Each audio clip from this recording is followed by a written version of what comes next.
Boa noite, pessoal. Tudo bem? Atualmente, no mundo, enfrenta-se inúmeras dificuldades, tanto na área da saúde como na área social. Esses problemas em conjunto levam que as pessoas façam uso de drogas, tanto lícitas como ilícitas. Estima-se que aproximadamente 280 milhões de pessoas façam uso de drogas no mundo. E muitas delas, dessas 280 milhões, acabam caindo no pior lado da droga, né? Que é o vício. A cocaína e o crack são drogas que vêm crescendo cada vez mais no meio dos adolescentes e jovens adultos, e cerca de 2,8 milhões de jovens e adultos no Brasil fazem uso dessas drogas. E hoje vamos contar o nosso caso clínico, que aconteceu em São Paulo, com a Norma Gonçalves, uma garota que hoje tem 31 anos, é casada e trabalha em uma das grandes lojas da 25 de março. Então, bora lá ver. Norma é uma mulher negra da comunidade do Heliópolis, onde cresceu e foi criada até seus 15 anos. Durante sua infância, sofreu muito com a pobreza e a falta de comida na mesa. Foi criada pela sua mãe e o padrasto, um homem rude que bebia nos bares da rua e, ao chegar em casa, batia e abusava da esposa e de sua enteada. Norma sofreu inúmeras violências que lhe trouxeram trauma para a vida. Um certo dia, sua mãe saiu para ir ao mercado com seu padrasto, que sem novidades estava bêbado, e os dois sofreram um acidente que os levaram à morte. A garota de 15 anos apenas nunca tinha trabalhado e não tinha nenhuma família em São Paulo. Foi abandonada nas ruas, onde teve que começar a lutar para sua própria sobrevivência. Conheceu algumas pessoas que apresentaram as suas primeiras drogas da vida, o álcool e a maconha. Norma foi consumindo cada vez mais e mais das drogas e chegou um momento em que ela não esperava. Teria que usar algo mais forte para dar aquela sensação de que nada no mundo poderia dar errado. Estes novos amigos a levaram para um local conhecido em São Paulo como Cracolândia. Lá foi apresentada suas novas drogas, que trariam a emoção de viver novamente. Assim começou um uso compulsivo pelo crack e heroína. Porém, eram drogas mais caras, e com as esmolas e as vendas das coisas que ela tinha trago de sua casa, não daria para sustentar essa sua tal felicidade. Foi quando, ao completar seus 16 anos, começou a fazer programas e ganhar R$ 15 por hora, onde poderia investir no seu vício. Durante meses e mais meses, ela continuou nesta vida que achava perfeita e muito melhor do que sofria dentro de casa. Um casal de tios notaram o sumiço da garota e decidiram ir visitá-la. Ao chegar em São Paulo, descobriram onde Norma estava e foram atrás da garota, para tentar salvar a sua vida deste caminho sombrio que havia seguido. Após muita insistência, conseguiram levar ela para um centro de reabilitação, mas a menina não conseguiu se adaptar e fugiu, assim se encontrando nas ruas novamente. Foram muitas e muitas tentativas durante um ano, até que seus tios se cansaram. Com apenas 17 anos, a garota já não aparentava ser mais a mesma. Estava bem mais magra, pálida, com olheiras que nem mesmo a melhor maquiagem cobriria. Seus programas continuavam e eram várias relações por dia, e ela seguia trabalhando para sustentar seu vício, que só vinha aumentando cada vez mais e mais.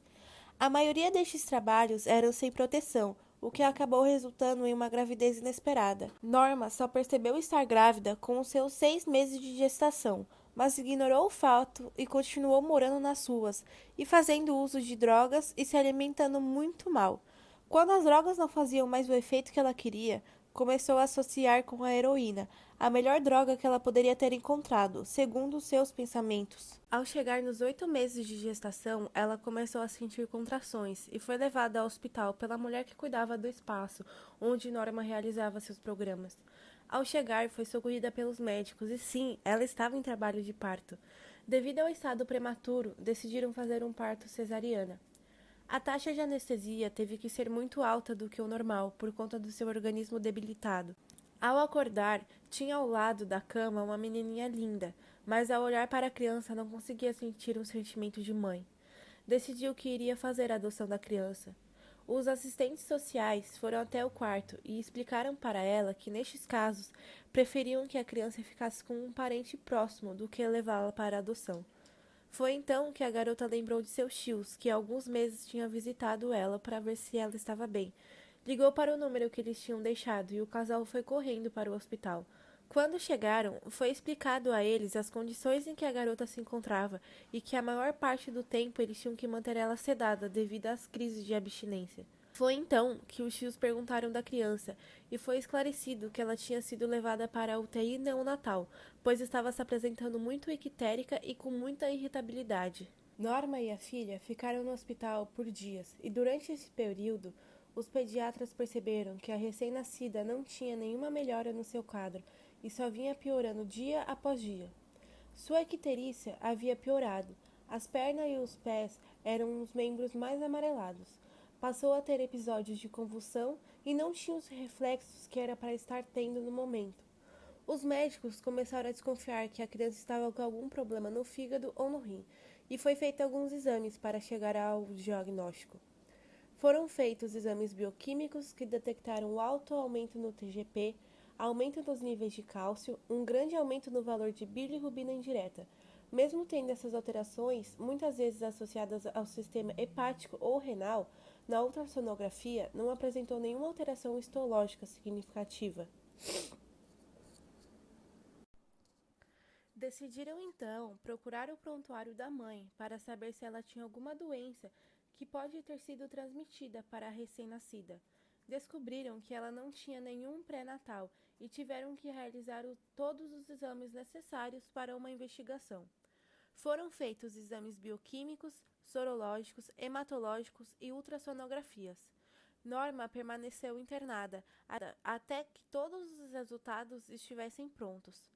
Os exames bioquímicos tiveram alterações no colesterol, nos triglicerídeos, TGP e TGO e os níveis de cálcio. No hemograma se apresentou uma elevação nos níveis de linfócitos. Na ultrassonografia apresentou uma fibrose no fígado e nos exames sorológicos obtiveram os seguintes resultados. Os resultados dos exames de Norma indicavam que a mesma era portadora dos vírus da hepatite B, C e HTLV, positivando para técnicas como ELISA, Immunoblot e Western blot. Com a análise dos exames, foi diagnosticado que a mãe teve contato com hepatite B, hepatite C e HTLV, assim deixando os médicos muito assustados, pois a sua filha poderia estar sofrendo das mesmas infecções do sistema imunológico. Foi então coletado o soro da recém-nascida e obtido os seguintes resultados. Os resultados dos exames sorológicos da recém-nascida indicavam presença de anticorpos contra todas as doenças. Após exames mais aprofundados, foi observado que os anticorpos para hepatite B e HTLV eram imunoglobulinas do tipo G que a recém-nascida carregava da mãe. Porém, foram encontrados imunoglobulinas do tipo M para hepatite C, o que indicava que a recém-nascida havia infecção ativa pela doença. Estes resultados intrigaram os médicos, pois a criança não tinha sido exposta ao vírus da hepatite B nem ao vírus da HTLV. Porém, os resultados para hepatite C tinham dado positivos e já era bem preocupante.